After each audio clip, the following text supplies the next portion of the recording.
বই পড়তাছস, খাইতাছস, একলা কষ্ট হয় না? দাঁড়া আমি একটু খাওয়াই দেই, নে খা। দে নে খা। দে খা। দে, কেমন করার কোনো মানি হয়? কি করতাছ ওরা? যাই কিছু একটা নিয়ে হার বান করে দেখি তো কি করে। জানিস কে? খা। আমার দিলে তো আমি খামু, কেমনটা লাগে মেজাজটা? থাক তোর খাওয়া লাগবো না, আমি খাই। Yum, yum, yum. অবস্থাটা দেখছস? ঠিকই তো, না দিয়ে খেলে তো এমনই করবো। আমার একটা দে না। দূরে গিয়া মুড়ি খা। দেখছিস তুই কি কয়? আমার দিতে চায় না, কত খারাপ।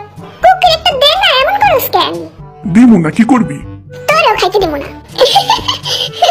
শান্তি মতো একটু পড়তেও দিব না, পড়তেছে আর খাইতেছে, এনে কত জ্বালা।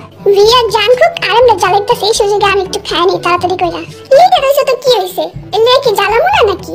এখন তো শুধু বিয়ার জানকুক মিলে ওরা জ্বালাইতেছে। আর যখন আমরা সবাই মিলে জ্বালাই তখন আরাম বেচারা বন্দার মতো বয়া থাকে, না পারে কিছু কইতে, না পারে সহ্য করতে।